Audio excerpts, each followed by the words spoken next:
Dear students, good morning. This is the class for May the 11th, 2020 for Asia e Africa 1. We just have 3 weeks left till the end of your semester.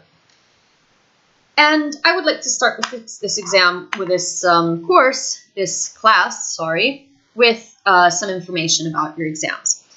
You may have noticed that I posted, all English teachers have posted a document on their Moodle and pagina personale docente that gives you a sort of that gives you the guidelines for your next exams. And I just think that it's a good idea to look at it together and to describe it also briefly in English for the Erasmus students.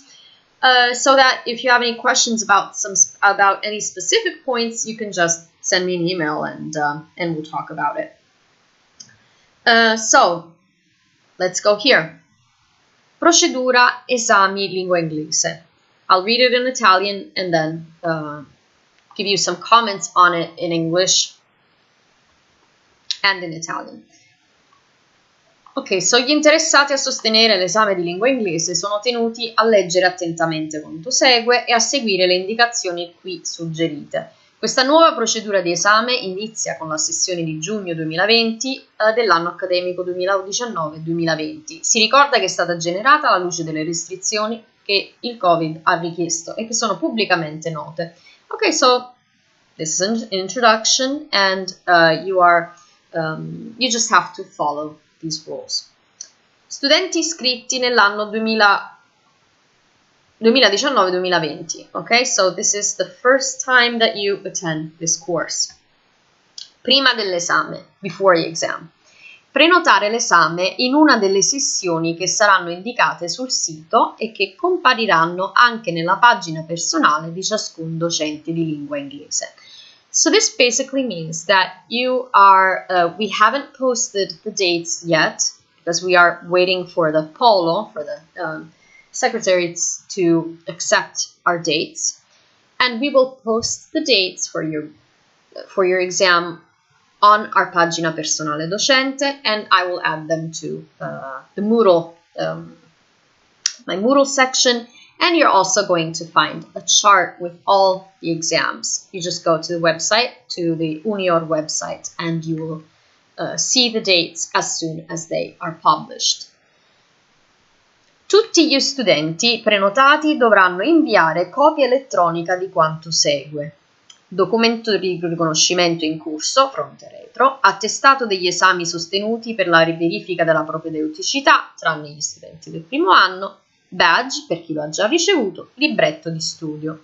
L'invio deve essere fatto 7 giorni prima dell'esame. Ok, so what does this mean? Once you book your exam, you have to send me using gscottodicarlo@unior.it. Letter A, your ID card. Scan, picture, whatever you have. B, this is not for you because you're a first year. In case you're attending the second year, you have to send me the attestato, the certificate with all the exam that you have already taken. But this is not for you. Badge, if you already got it, or libretto for people who are a little older. And so you have to send me this information and these documents within 7 days prior to the exam. So before 7 days, okay? If the exam is on the 7th of July, you have to send me these documents within June the 30th, okay? So that you don't drive me crazy. And because it's the rules. These are the rules. And anyway, let's go down to point number 3. Scegliere fra le sessioni d'esame con consapevolezza, evitando di prenotarsi se successivamente non si intende presentarsi al colloquio d'esame, per evitare forzati prolungamenti della sessione d'esame. What does this mean? When you book your exam, you really have to be sure that you want to take that exam, okay? You just can't say, oh, okay, I'll just send my papers in, my documents in for June, and then you already know that you're not going to try your exam. Because this means that we're doing all of this with Microsoft Teams, and we can't have more than X students in a room. So this would be a problem, okay? You just have to make sure that if you want to take that exam, you book it, and if you don't want to take the exam, don't book it, even if you don't want to take the exam. Number 4. Quando è stata fatta la prenotazione, inviare per posta elettronica i documenti richiesti in PDF all'indirizzo del docente con cui si deve sostenere la prova d'esame. L'oggetto della mail deve essere compilato come segue: nome, sommario, matricola, 3 documenti, or whatever documenti you have to give me, data d'esame. Okay, so this means that you book your exam and you have to send me the documents, okay? They all have to be PDFs, and you write, the subject of the email is, and you give your name, sommario, your matricola, if you have one. I think also Erasmus students have a matricola anyway. The documents, 3 documents. In your case, it's going to be 2 documents, or just 1 if you don't have a badge yet. And the date that you want to take your exam. Okay? Numero 5. Solo chi avrà preinviato i documenti richiesti potrà sostenere l'esame. So number 5. Only if you send me the documents, I will accept you for the exam. Why do we do this? Because this makes sure that you are really sure that you want to take this exam. Number 6. Il giorno dell'esame accertarsi che la propria connessione internet sia buona. In caso la connessione Wi-Fi fosse poco sufficiente e il collegamento fosse fatto attraverso un computer, si consiglia l'utilizzo di un cavo Ethernet. So, ta-da! You have to take your exam. It's the exam day. You have to make sure that your internet works. Okay. Here they say that if you are working on a Wi-Fi and it's not very functional, it's not working as it should, try Ethernet. If you have Ethernet, of course. Don't worry, we have a solution even if your Wi-Fi is not great. Durante l'esame. Ciascun studente accede al team d'esame del proprio corso su Microsoft Teams utilizzando il codice precedentemente ricevuto. So, I am going to create, number 1, you have to download Microsoft Teams. Okay, I think you're using it with other teachers because everybody is using their own methods, but some teachers are using Microsoft Teams. And I will send you the code for the class, for your exam, via S3. S3 is the system that you use to book your exams. Number 2. Il docente avverte via chat quando la sessione d'esame sta per iniziare. So I will send you a message that day when I'm about to start my exams. Numero 3. La comparsa del nome dello studente in aula comprova la sua intenzione di partecipare all'esame. Obviously, if you log in and you're in my class for the exam, it means that you are really willing to participate in the exam. Numero 4. 2 studenti alla volta, su base alfabetica, verranno chiamati a partecipare all'esame. Gli altri studenti sono tenuti a non interrompere l'esame in corso e a tenere sia il microfono che la videocamera spenti. Una volta terminato con la prima coppia di studenti, si darà posto ad una nuova coppia e così via. So this means that I will call you and just 2 students will be called to participate in the exam. All the other students need to turn off their camera and the microphone. Okay, so total silence. And so it's as if you were together, but it's an individual exam, but it's just because one has to testify for the exam of somebody else, of the other one. Numero 5. Assolutamente vietata ogni forma di registrazione, video, screenshot, foto, eccetera, in quanto viola le norme a protezione della privacy e costituisce reato penale. Va mantenuto un comportamento rispettoso. Of course, you cannot record anybody's exam. I don't do it, you don't do it. Okay? Number 6. Il colloquio d'esame si svolge alla presenza del docente del corso, di un altro docente membro della commissione e di un secondo studente che affianca l'esaminando. So this is what I was saying before. I'm going to be in the room. There's going to be somebody else with me. They're not going to ask you questions, so it's not a big deal for you. And there's going to be that second student, okay, that testifies. Number 7. L'esame si svolgerà, come sempre, in lingua inglese. Sarà composto da una prima parte di verifica delle abilità linguistiche e sintattico-grammaticali previste dal tipo di esame che caratterizza ciascun corso di laurea e da una seconda parte di accertamento della conoscenza dei contenuti del corso. So, your exam is divided into 2 parts. There's a language part that you're going to do with me and that you have been preparing with your mother tongue teachers. Give me a second, I'll get into that. And a part of linguistics with me. Okay, so you are preparing the language part with your mother tongue teachers, but I am responsible for the entire exam. I'm going to ask you questions. So how does this work? I'll take a break here from the document. If you go to that Moodle now, there are exercises created both by Professor Haslam and also by Professor Grosso. Okay, even if he's not your direct mother tongue teacher, I would highly recommend also looking at his exercises. As Professor Haslam has explained, you are going to prepare units 1 through 5 of the book that she provided you with. Some of you said that that it was difficult to find the audios. Well, the audio tape, Professor Haslam has posted the link online. Okay? So it's mainly going to be on grammar.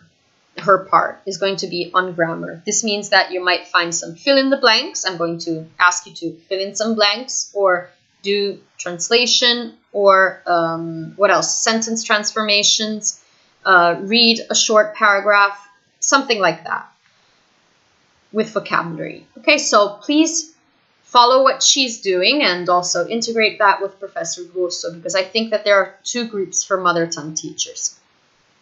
But anyway, those are the people you have to follow, the professors that you have to follow for the language part. And this language part is going to last 5 minutes, and you're going to do it with me. Then we're going to move on to the linguistics part, and you know, it's what I've been talking about during these last 2.5 months. Ok, number 8. L'esaminando è tenuto a tenere lo sguardo sulla videocamera senza distrarsi e a mantenere un comportamento rispettoso durante tutto l'esame. Il docente può interrompere l'esame se ha sentore che interventi esterni, suggerimenti, consultazioni di appunti compromettano l'onesto andamento della prova. È a discrezione del docente chiedere il cambio dell'inquadratura spostando lo strumento tecnico in uso. Ok, you have to be sincere, you have to be honest. Okay? We have to collaborate and do the best we can. When you're going to take your exam, you just have to look at the video camera. You just have to look at the camera. No distractions at all. It's as if I were in your room. Okay, so I want to be respected and you guys want to be respected. Okay, so in case I understand that there's something wrong, there's something strange is going on, I can interrupt you. I can kick you out of the room. Plus, I definitely notice if there's something going wrong. Okay? I've already tried other exams, and I can say definitely that I can recognize if something is going wrong. Plus, this means that I would get really angry because you know that the first thing that I told you when I came into class was I want to be respected and I want you to respect your colleagues. Okay? And, you know, I can just I can just keep going with the exam and not give you the grade that I wanted to give you, the mark that I wanted to give you.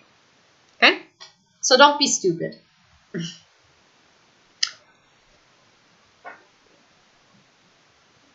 Fine dell'esame. Al termine dell'esame il docente dirà il voto conseguito e scriverà lo stesso in chat. Come segue: cognome e nome dell'esaminando seguito dal voto. A questo punto l'esaminando risponderà in base alle sue decisioni, scrivendo sempre nella chat: accetto, rifiuto il voto. Solo dopo aver completato questo intero iter, l'esame sarà concluso e l'esaminando potrà lasciare l'aula virtuale. So this means that, great, you passed your exam. And I hope I can pass everybody. Because, you know, it's a very special moment. And I understand, especially for you guys who are attending your first year of university, that you are very lucky to be healthy, but also not very lucky because it's your first experience at university. And I know that it's been difficult for you, okay? You just went from high school to this totally different world. And it's different, even more different this year. Okay? So just, you know, study, of course. Don't worry. Do everything honestly, and I'm sure everything will be okay. So going back to the end of your exam, you passed it, great, you're all happy, so I will write your mark in the chat, with your last name and your name, and then you have to write accetto o rifiuto il voto. You can either accept your mark or reject it, but you have to write it in the chat. Don't worry about that, I'll remind you of it. Only after that, you can say bye-bye and leave the virtual classroom and not go party, but at least you can relax and say that it's done. Virtual parties are accepted. Now, studenti di annualità precedenti all'anno 2019-2020. Okay, these are for the veterans. For students who have not studied with me this year, and who were supposed to take this exam last year or previous years. Gli studenti di annualità precedenti a quella in corso, che hanno accesso alla prova orale in quanto hanno superato la prova scritta in sessioni precedenti, svolgeranno il colloquio orale nella modalità tradizionale e quindi, in fase di colloquio, risponderanno solo alle domande relative ai contenuti del sillabo del proprio corso. So this means that if you were supposed to take the exam with, in your case, Professor Piatto, and you already had the written exam, you're just going to do the part of linguistics with me, okay? Since I know the syllabus, since I know Professor Piatto's syllabus, you can decide. If you've already studied her exam, good, we'll test you on that. Otherwise, if you haven't, just attend my course and I'll examine you on what I prepared. Tutti gli studenti di annualità pregresse sosterranno l'esame dopo gli studenti iscritti all'anno 2019-2020. Per evitare confusione tra le due modalità di esame, gli studenti che appartengono a questo gruppo sono tenuti a comunicarlo al docente in fase di prenotazione e via email, indicando contestualmente quando e in quale sessione hanno sostenuto la prova scritta di lingua inglese che consente l'accesso alla prova orale. So, this group is going to go after the 2019-2020 students.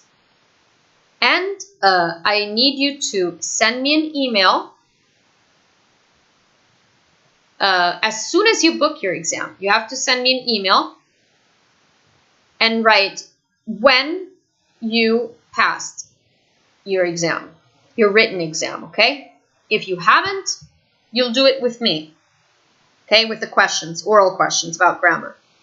If not, if you've already taken the exam, the written exam, you have to tell me the session, okay? Just to make sure that you got it in Italian. Se avete sostenuto già la prova scritta, per esempio con la professoressa Piatto, me lo dovete specificare e mi dovete dire qual è la sessione in cui avete sostenuto la parte scritta.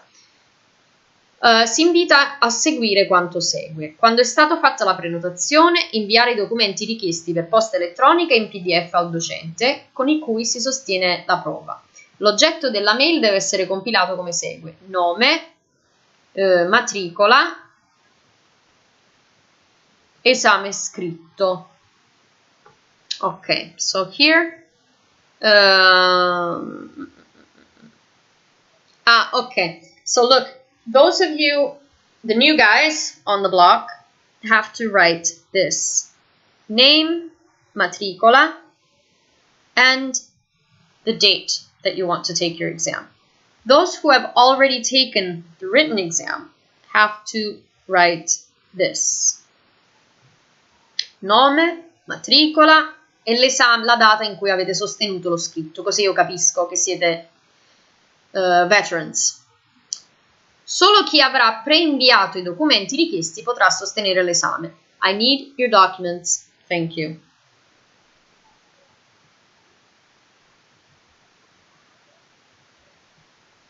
Ok, procedura tecnica. Mi auguro che stiate seguendo delle lezioni, almeno una lezione su Teams con qualche altro docente. Ok, però non vi preoccupate, è una cosa molto facile da scaricare. Un po' lento, vi devo dire la verità, ma funziona. I hope that at least that you have attended at least one professor's course who's using Microsoft Teams. If you haven't, ok, you just go to this website, consultare le informazioni presenti sul sito e relative alla modalità di accesso alle prove di verifica. First thing that you have to do, you have to check this link, okay? It gives you all the information about how to access Microsoft Teams and how to take your exams. Then, 1. Collegarsi alla pagina di Teams e scaricare il software adatto al sistema operativo che si desidera utilizzare. Okay, first you go to this website and you download Microsoft Teams if you haven't already. I hope that you've all downloaded already. But anyway, if not, I'm here to help you. Ok, scaricare il Teams. Ok, bene. Please download the software, okay? Microsoft Teams Online does not have all the functions that Microsoft, the downloadable version of Microsoft Teams has. Number 2, installare il software. Number 3, se si utilizza un personal computer è necessario che sia dotato di microfono e videocamera. Obviously, you have to have a microphone and a camera, a webcam. E numero 4, è possibile installare Microsoft Teams anche su cellulari Android e Apple se si vuole utilizzare il proprio cellulare per sostenere l'esame. In case you don't have a computer, just install Microsoft Teams on your cell phone. Android or Apple is fine. Numero 5, l'accesso è consentito con la mail istituzionale da richiedere all'ufficio studenti se non si possiede. This is fundamental, otherwise you don't have access to Microsoft Teams. You have to have a so-called mail istituzionale, one that ends with @unior.it. How do you get that? You have to write an email to your ufficio studenti and request it. Okay? Okay, something else that I want to add that is not on this chat, on this document, is that you will not be allowed to use your headphones. Okay, so no headphones. If there's somebody who has 2 exams in the same day, don't worry. Just tell me about it and we'll solve the problem. How long will the exam last? Let's say, I would say within 15 minutes, really. Okay. What are the exercises? What type of exercises can we expect for the language part? Just as I told you, sentence transformations, gaps, maybe a short text, and translation. Okay, please follow and do the exercises that your mother tongue teachers are posting. Okay, Haslam is the mother tongue teacher for my group, but also look at Professor Russo's exercises. Okay, units 1 through 5.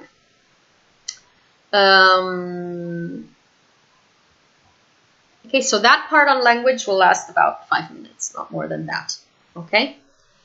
So, if you have any questions about this explanation, I'm here. Just send me an email this time. If your question concerns this explanation, send me an email. Don't write in the comment box, okay? Because the comment box is just for those who, it's just for what we're doing in class. Okay.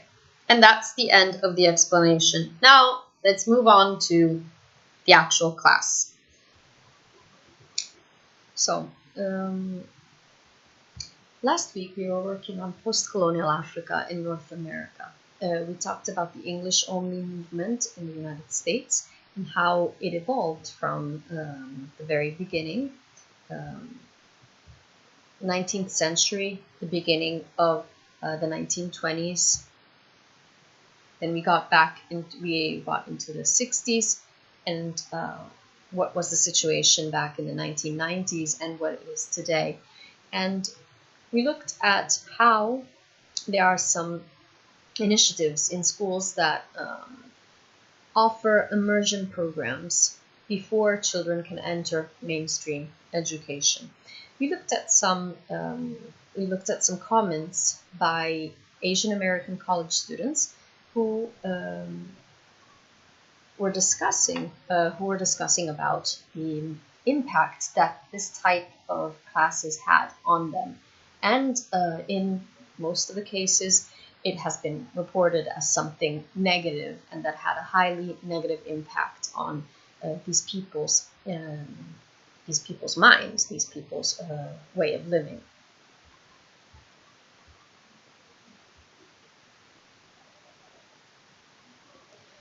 Then we also looked at English in Africa, and we tried to answer the question: should these populations use their own local languages, or should they use English to, let's say, to reinforce their sense of nationality? And you had some contrastive opinions on that.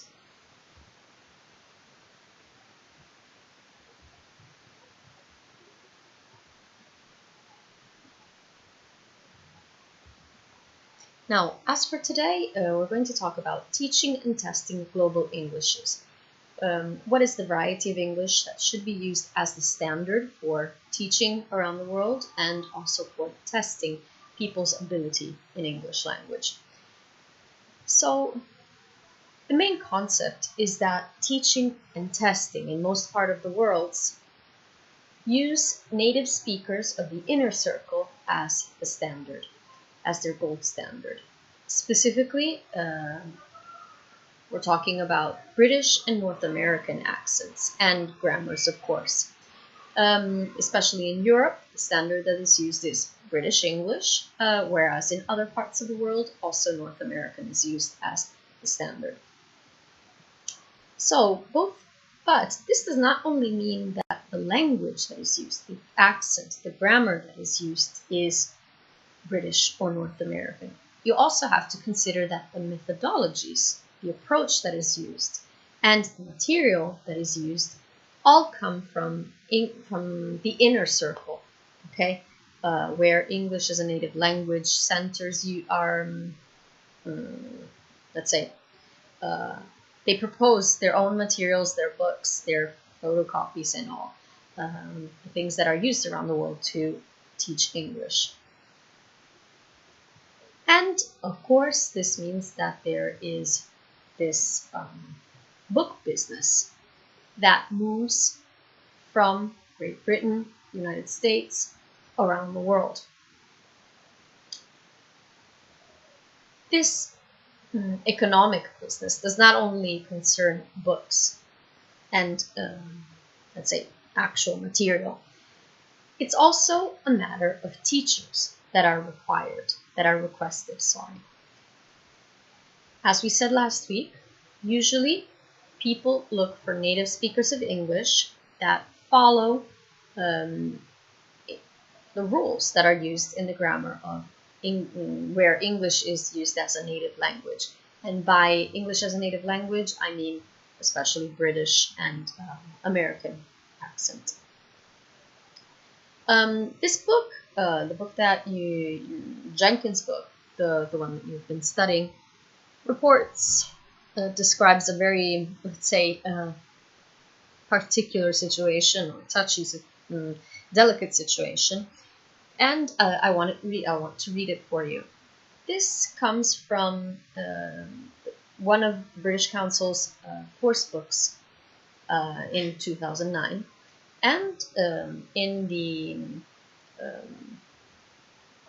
introduction to the book, the director of English and Examinations wrote this: "Teaching is at the heart of our cultural relation work in India. We are a world leader in English language teaching. Our certified teachers help you learn real English using a curriculum developed and proven through more than 75 years of experience and in over 110 countries." I want you to notice that real, okay, that you see there in brackets. Real English. Of course, the brackets, I just added the brackets for emphasis. But if you, this is the website that she indicates. But if you go back to it now, and also starting from 2013 when Jenkins wrote this book, in December 2013, the word real disappeared. Okay, look at this sentence again. Our certified teachers help you learn real English. Okay, so that gives you an idea about what the director of English and Examinations thought back in 2009 and up to 2013. So it means that real that this person wrote is very significant, and it was removed. Here in the slides you see when I looked at it again. Actually, I'm just reporting Jenkins' words, okay? So I is referring to Jenkins.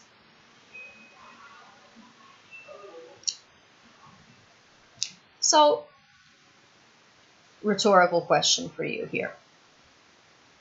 Is it really the case that the natives, by definition, make better teachers, or simply that they are often better knowers of English as a native language?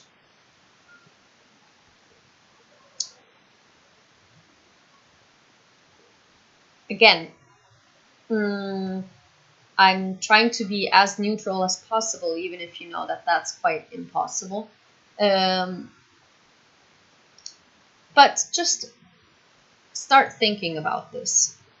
Okay, does being a native speaker make better teachers? Well, this is the opinion that Sid Holfer had back in 1999. So this is what they say. The non-native teacher has been through the process of learning the same language, often through the same L1 filter. And she knows what it is like to have made the foreign language, in some sense, her own, to have appropriated it for particular purposes. She knows what it is like to have made the foreign language in some sense her own. Okay, so what this scholar is saying here is that it is better to have a non-native English teacher because they know what it means to learn that language. They know exactly what are the most difficult things and how to teach them. Okay? They know how to compare two languages and get the best out of their students. This is what the scholar says. But the fact is that the demand for native speakers is high, okay? The first thing that you want when you're learning a language is, hey, I prefer an inner circle English teacher. But the thing is that with all these, in some areas of the world, just being a native speaker is the only qualification that you need in order to teach, okay? So let's say that, I don't know, you go to, I don't know, you move to Great Britain, you want to move to Great Britain, and perhaps they're looking for Italian teachers, and you have no experience at all, never taught in your life, but you say, hey, okay, let's try. Does that make you a teacher? Is the fact that you are Italian automatically make you a teacher? Also in this case, rhetorical question, of course. But still, this is what happens around the world very, very often, okay? For instance, there's a case of China here, reported by this scholar, that teachers just have to be native speakers is actually advertised. Okay, they're looking for English speakers from the inner circle, and that's the only thing that is required sometimes. So my question for you is, if you are or have been a learner of English as a second language, well, it's your case, most of you, I would say 98% of my students, or a native or non-native teacher of English to second language learners, to what extent does or did your experience resonate with the comments made by Kirkpatrick and Nair?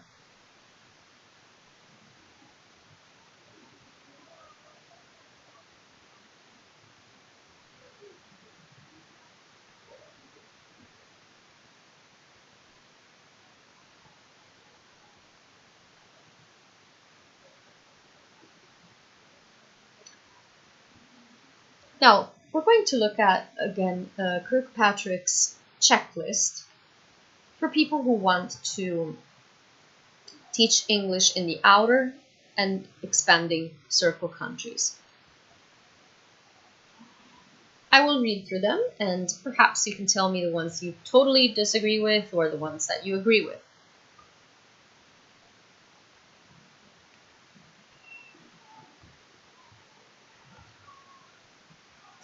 Teachers should be multilingual and multicultural, and ideally know the language of their students and understand the educational, social, and cultural contexts in which they are working.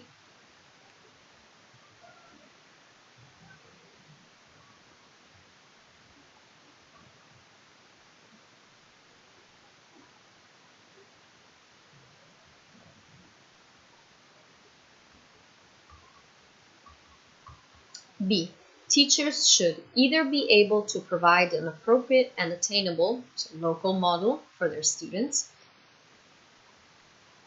or, if they speak another variety, understand that the local variety is not inferior to their own.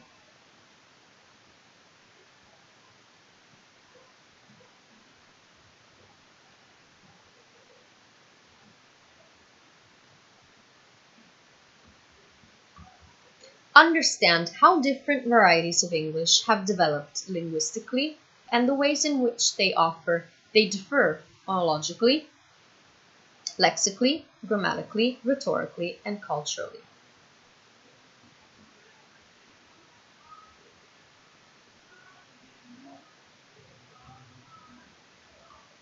D. Understand how English has developed in specific contexts and how it has spread across the world.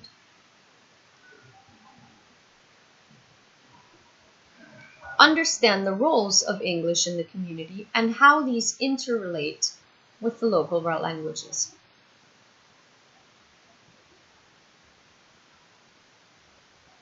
Be able to evaluate English language teaching materials critically to ensure that these do not, either explicitly or implicitly, promote a particular variety of English or culture at the expense of others.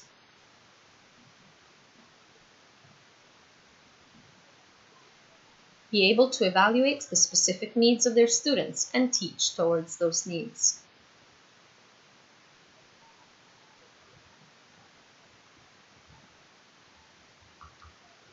Be prepared to contribute to the extracurricular life of the institution in which they are working.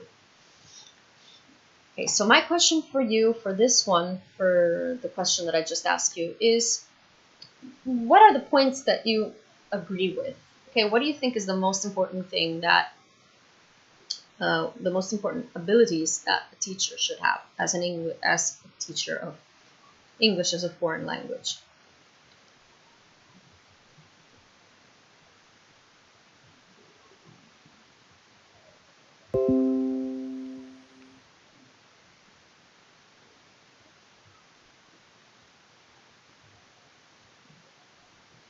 So,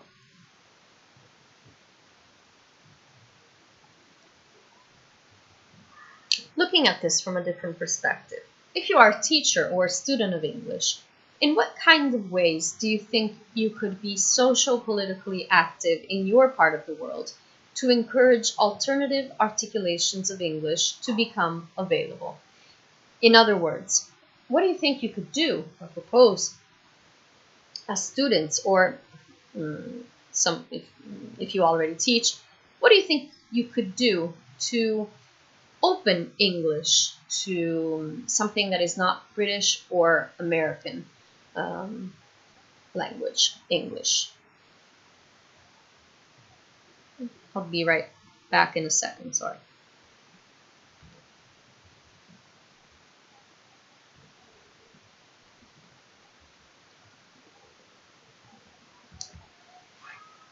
Okay, now so far we were talking about teaching. Now let's see what happens with testing. And again, your comments are highly appreciated, okay? Even to get some interaction there. And you know, I'm open to all kinds of opinions, of course. So you have to consider, we start from this, okay? That 80% of the people who are non-native speakers of English live in what Cashrew defined the outer and the expanding circles.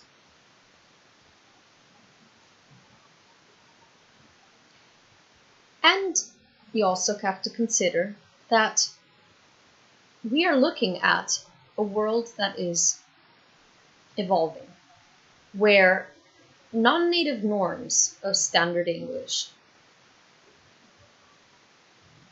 are becoming non-native varieties of English, meaning that what was once considered broken English is developing into non-native varieties of English.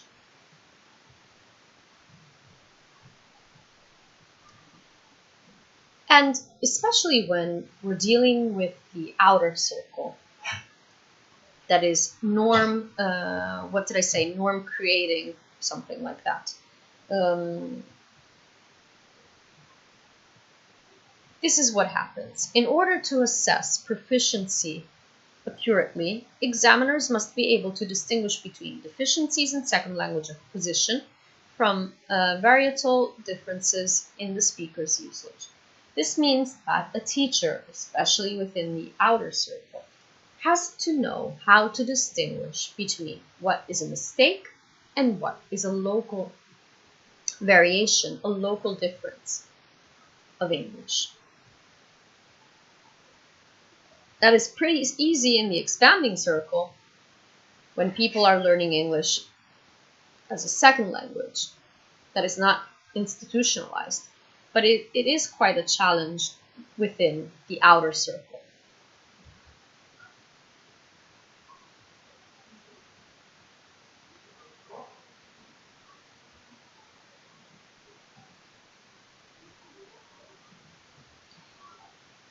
Lowenberg tried to give us some examples, to provide some examples about what is considered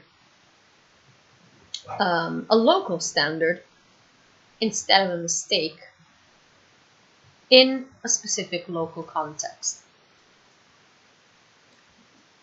So he analyzed, he worked a lot with Malaysian and Indian Englishes, and what he noticed is that there is the use of would instead of will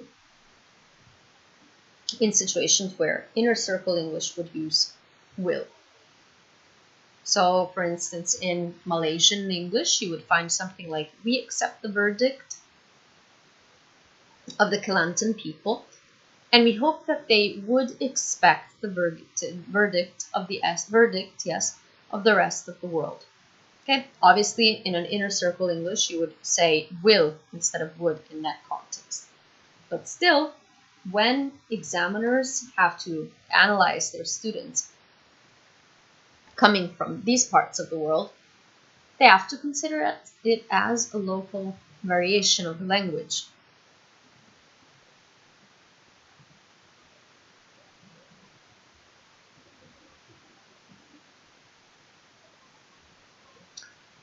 Or, look at this. In the areas of the Philippines, Nigeria, and Malaysia, and also this happens a lot in the expanding circle, lots of people consider uncountable nouns as countables. So basically they add an S where they're not supposed to. For instance, thank you for unkeeping the equipments and facilities provided on this train. Or, West said they used a digital equipment that was capable of transmitting both video and still images. Okay, so you can see that there are some differences that have to be considered locally.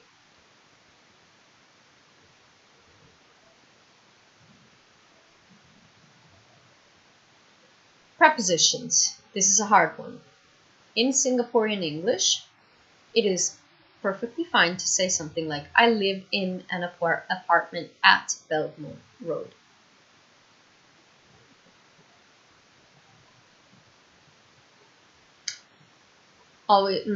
Continuing, keep going with prepositions, it can happen that you can also notice that there's some prepositions are simply redundant, like in Nigeria, Malaysia, Zambia, Singapore,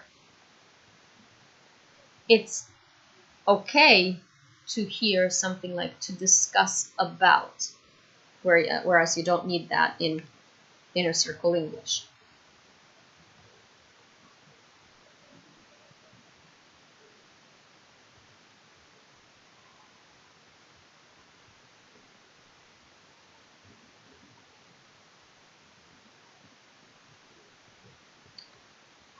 So what Lowenberg is trying to say is that, can we actually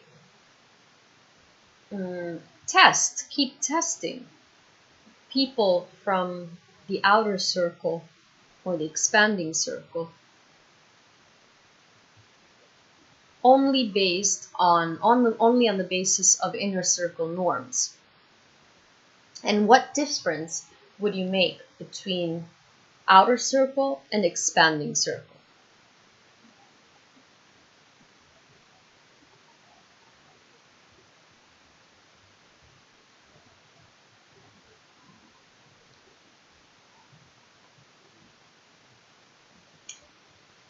And Lowenberg Lowenberg gives an example of what happens to international students. He says at a major American university. Okay, so we're talking about students, foreign students. And so he gave a test, and among which there was this example. Mr. Smith has modern blank in his office. And according to the scholar, it would be very difficult for students from the outer expanding circle to answer the correct question, to give the correct answer, because they think that B is perfectly acceptable. So what is going on there? Is it a variety of English? Is it a mistake? Is it where English is going at an international level? Well, these are all questions that are open within the teaching and testing, within the English testing and teaching community, because language is evolving and English is no longer strictly connected, strictly tied to the inner circle.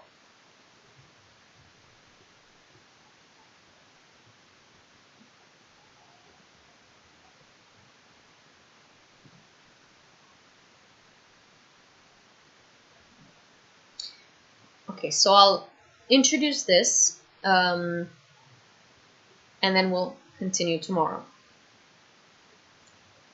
So we'll talk about standards across channels, how language is evolving depending on the channel that is used, okay, the means of communication that is used. And as for today, we're going to focus on speaking and writing.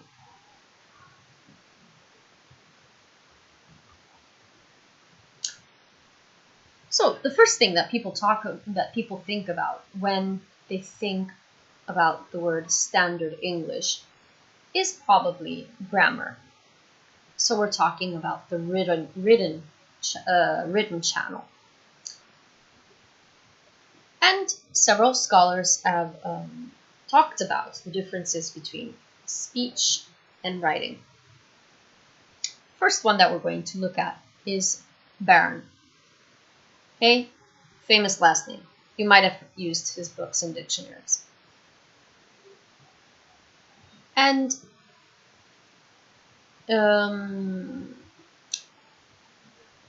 he approaches to speaking and writing differences. Well, according to this view, speaking and writing have opposite characteristics.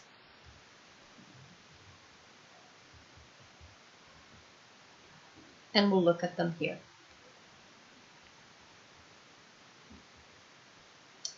While writing is objective, speech is interpersonal. Writing is monodirectional, it's a monologue, whereas speech is a dialogue, there's interaction. Writing is durable, potentially stays forever, whereas speech does not. Writing is scannable. This means that you can go back to what was said previously, or you can take a leap forward and go directly to the end of the speech, depending on what you want to analyze. I said speech, sorry, I meant written text, of course, text. Speech is linear. You have to listen to it, and there's no going back. Well, at least from a natural point of view. Writing is planned. You can think about what you want to say, how you want to say it. Whereas speech is spontaneous. You can think, but not too much. Writing is highly structured. Okay? You can rewrite your sentences, write complex sentences, relative clauses, all those things. Whereas speech is more, again, I said linear. Subject, verb, object. Well, you can also say something more complex than that, but usually it's quite loosely structured.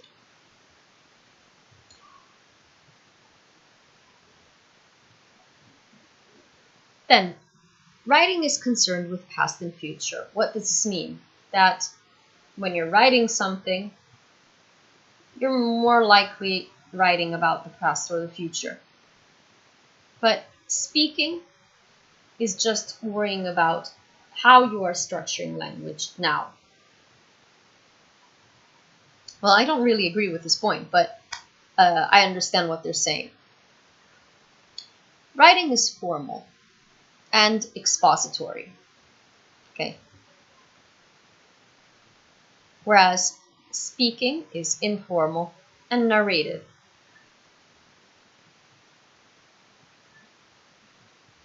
Writing is argument-oriented. This means that you are looking for reasons, whereas speech is event-oriented or oriented. This is what happened, and this happened, and this happened, and this happened. Writing can be decontextualized, meaning that you can get out of the context, whereas speech is usually contextualized more than a written text. Finally, sometimes, not always again, these points have to, you have to, they're not all 100% dividable. Writing is abstract. You see it on a piece of paper, on a screen. Sorry, I meant the opposite. Writing is usually on abstract things, whereas speaking is more concrete. Not that I get this last point, but anyway, most of these cases show you the opposition between the characteristics of speaking versus writing.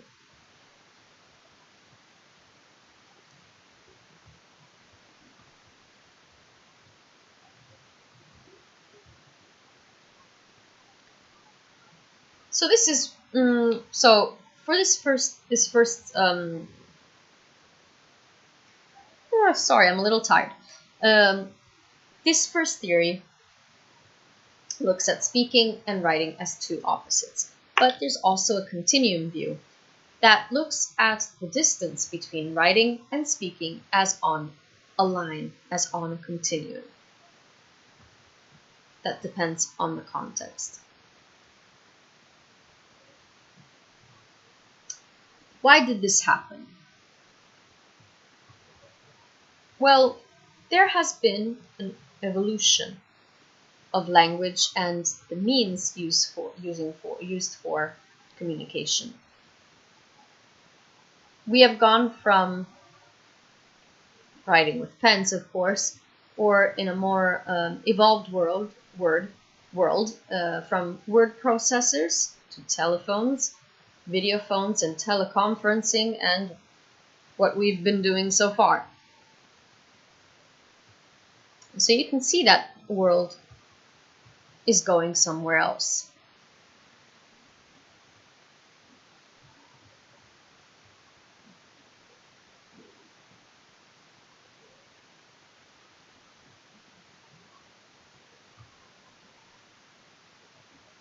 And finally, there's this last idea, this last theory, that has a crossover view. This is what Barron says. Merely because a linguistic message looks as if it's designed to be spoken or written, hardly ensures that it will be the medium through which everyone experiences it. What does this mean? When we think of a book, we think written. Well, that's not always the case. Consider audiobooks that make it possible to listen to a book on a CD or an MP3 or whatever, instead of reading the text.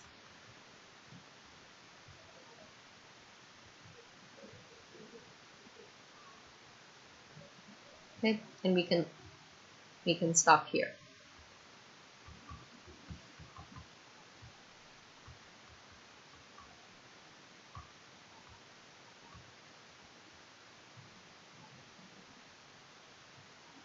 So, for today, we looked at issues in teaching and testing global Englishes.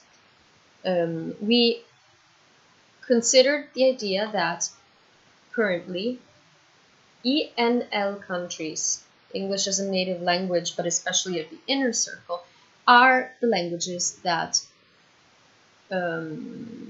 export teachers, materials, and everything that is related to the English learning business world.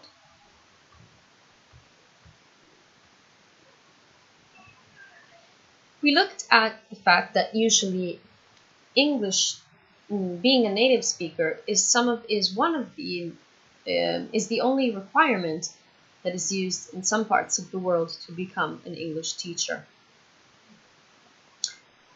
We looked at the issues on testing English today. Okay, how do you test somebody that comes from the outer circle? What are the things that you would consider a mistake, and what are the aspects that are just linked to the local variety of English, and how do you test that? Okay, and then we started this chapter on channels, on the writing and speaking channel. Some scholars agree with an opposite view, meaning that speaking and writing are totally opposites. Others think of a continuum where everything depends on the context. And finally, a crossover view that says that yes, there's also the possibility for something that was born as to be written, and so read can become something oral.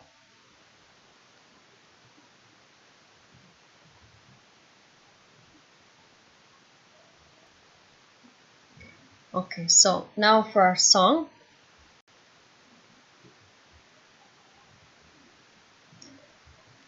Today's song, Iron Sky, Paolo Nutrini. And I'll read the lyrics for you. We are proud individuals living on the city, but the flames couldn't go much higher.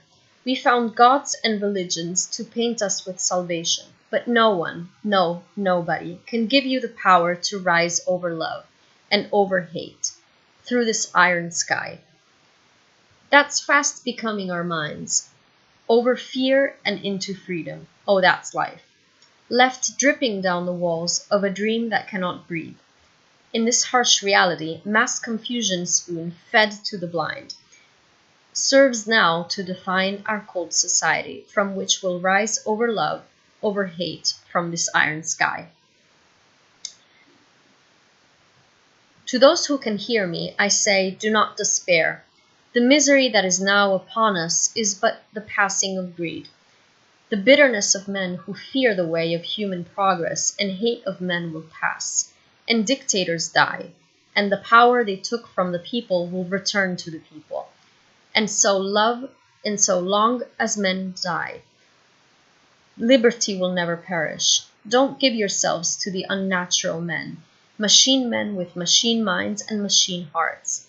You are not machines, you are not cattle, you are men. You, the people, have the power to make this life free and beautiful, to make this life a wonderful adventure. Let us use that power. Let us all unite. And we'll rise over love and over hate through this iron sky.